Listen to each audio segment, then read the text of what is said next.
Book मधील page number 61 वरील exercise मधील 9th नंबरचा प्रॉब्लेम बघायचा आहे सगळ्यांनी.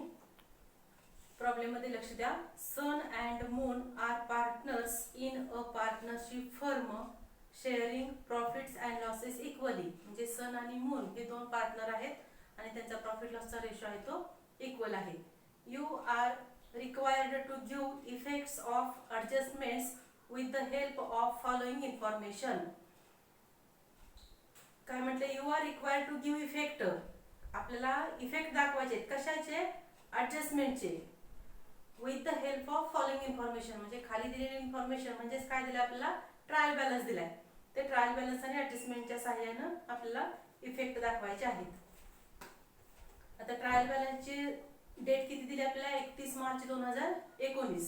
डेबिट साइडला बघा काय दिले. पहिला item land and building. Land building ही आपली असेट असते. त्यानंतर फर्निचर आहे. फर्निचर पण आपली असेट आहे.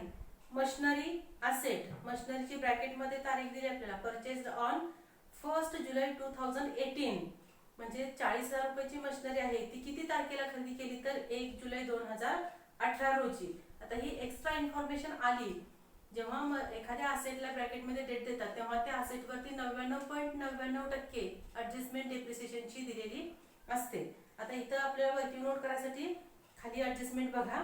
सेकंड नंबर ऍडजस्टमेंट मध्ये दिले depreciation on land building furniture machinery 10%, 5% आणि 3% म्हणले. म्हणजे मशिनरीवर किती टक्के डेप्रिसिएशन चार्ज करायचं आपल्याला? तर 3%. मग depreciation on machinery working note.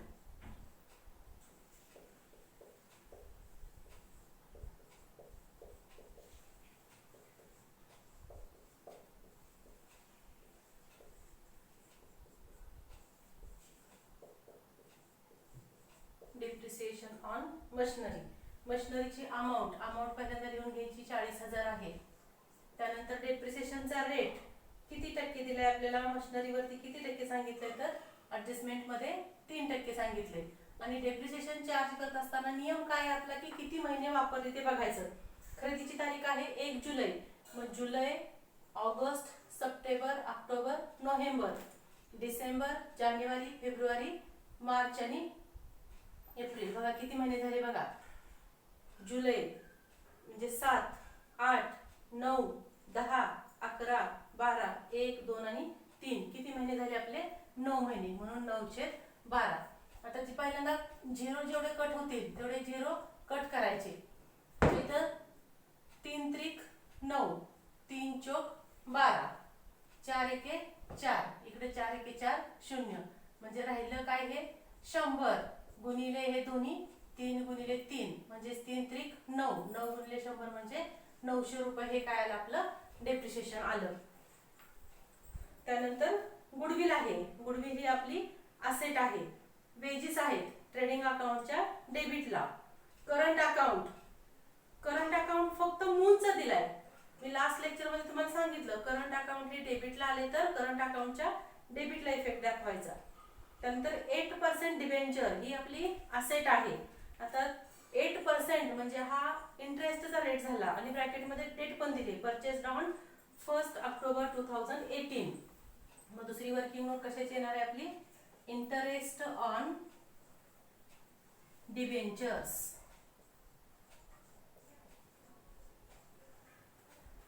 पहिल्यांदा डिबेंचर्सची अमाऊंट लिहून घ्यायची. 8,000 रुपये डिबेंचर्सची अमाऊंट आहे. इंटरेस्टचा रेट आहे 8% म्हणून गुणिले 8/100 आणि गुणिले किती महिने आपण ती इन्व्हेस्टमेंट केली त्याचा विचार करायचा. खरेदीची तारीख आहे 1/10. मग 10, 11, 12, 1, 2 आणि 3. फक्त झाले किती महिने? तर 6 महिने. 6/12. या पद्धतीनं इंटरेस्ट काढून घ्यायचंय आपल्याला. झिरोला झिरो कट होतील. 3 न भाग जातोय. 3 दोन्ही 6 किंवा 6 डायरेक्ट घालवलं तरी चालतोय. 6 एके 6, 6 दोन्ही 12, बे के बे, बे चोक 8. म्हणजे इथं राहिलं काय? 80 आणि 4 म्हणजे 8 चोक 32. 320 रुपये हे इंटरेस्ट त्या ठिकाणी येणार आहे. त्यानंतर डेबिटला आयटम का दिलाय? Provident fund investment. इन्व्हेस्टमेंट म्हटलं की आपली असेट आहे. त्यानंतर स्टॉक ऑफ पोस्टल स्टॅम्प हे पण असेट आहे. आता ट्रायल बॅलन्सची क्रेडिट साइड बघा. कॅपिटल अकाउंट हा येणार कुठं? लायबिलिटीला. आता करंट अकाउंट आहे त्यामुळे ऍडलेस करायचं नाही, current account direct outer column मध्ये अमाऊंट लिहून टाकायच्या. त्यानंतर करंट अकाउंट सन आहे, ट्रायल बॅलन्सच्या क्रेडिटला आला. जर क्रेडिटला असला तर इफेक्ट करंट अकाउंटच्या क्रेडिट साईडला बाय बॅलन्स ब्रॉट डाऊन सनच्या कॉलम मध्ये अमाऊंट. त्यानंतर sundry creditors liability, bank overdraft liability, reserve fund liability, provident fund liability, या पद्धतीनं इफेक्ट घ्यायचे आहेत. आता ऍडजस्टमेंट बघा.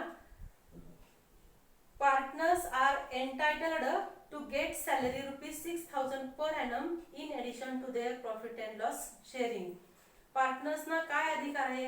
पार्टनर्स आर एंटायटल्ड म्हणजे पार्टनर्सना अधिकार आहे टू गेट सॅलरी, सॅलरी मिळवण्याचा ₹6,000 per annum, पर annum म्हणजे वार्षिक, वर्षाला 6,000 रुपये सॅलरी मिळवण्याचा अधिकार पार्टनर्सना आहे. In addition to their profit and loss sharing म्हणजे प्रॉफिट लॉसचा जो शेअर असेल, हिस्सा असेल तो मिळणारच आहे. त्याच्यात अजून त्यांना प्लस काय मिळणार आहे तर 6,000 रुपये पार्टनरना सॅलरी मिळणार आहे. आता याची इफेक्ट जर आपण कॅपिटल अकाउंट ओपन केला असता, करंट अकाउंट दिला नसता तर ऍडलेस कुठं करतो आपण? कॅपिटलला. पण इथं करंट अकाउंट दिलाय त्यामुळे ऍडलेस करायचं ते सगळं आपल्याला करंट अकाउंटवर करायचंय. मग करंट अकाउंटच्या क्रेडिट साईडला आणि प्रॉफिट लॉसच्या डेबिटला बघा, सॅलरी टू पार्टनर आहे करंट अकाउंटच्या क्रेडिटला आणि प्रॉफिट लॉसच्या डेबिटला. टिक मार्क कशाला करावी लागेल आपल्याला? करंट अकाउंटला टिक मार्क करावी लागेल. दोघांच्याही करंट अकाउंटला टिक मार्क करा. त्यानंतर depreciation on land building furniture machinery 10%, 5% आणि 3%. लँड बिल्डिंगला टिक मार्क करा, फर्निचरला टिक मार्क करा, मशिनरीला टिक मार्क करा. ज्या त्या असेट मधून लेस, पहिला इफेक्ट असेट मधून लेस, आणि जेवढी अमाऊंट आपण लेस करतो तेवढा बिझनेसचा लॉस असतो, म्हणून दुसरा इफेक्ट प्रॉफिट लॉसच्या डेबिट साईडला. 3 नंबर ऍडजस्टमेंट आहे interest on capital 5% per annum. Interest on capital working note.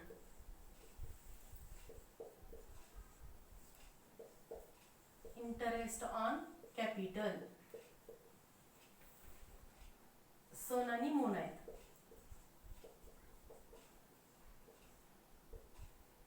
सनची trial बॅलन्सला amount बघा किती आहे?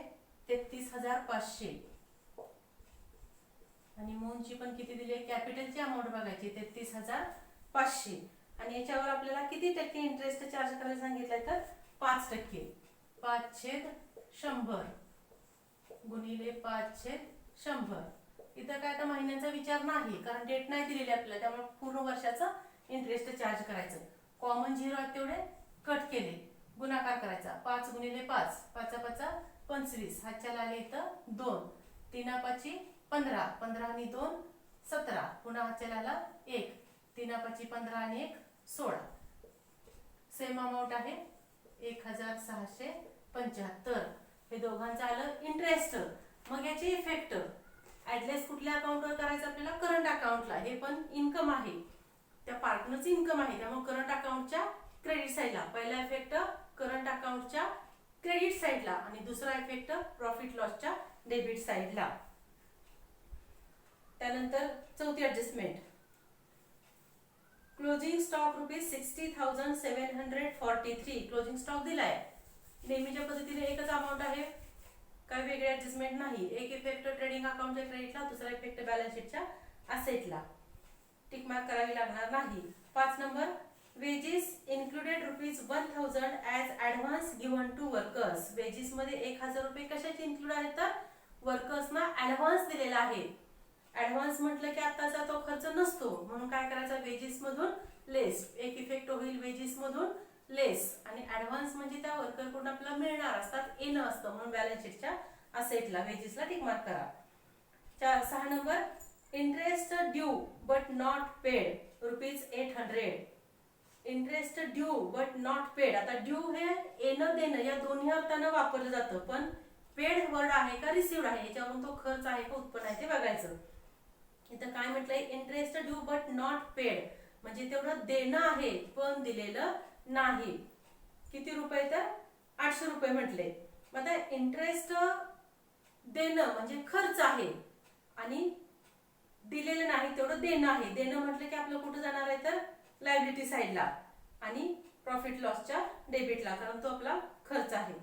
आणि 7 number total net profit amounted ₹38,113 म्हणजे नेट प्रॉफिटचे अमाऊंट दिले. नेट प्रॉफिट आपण कुठे घ्यायचा? प्रॉफिट लॉसच्या क्रेडिटला. You are required to prepare balance sheet and partners current account only. बघा नेट प्रॉफिट दिलाय त्यामुळे आपल्याला trading account profit loss account तयार करायला लागत नाही.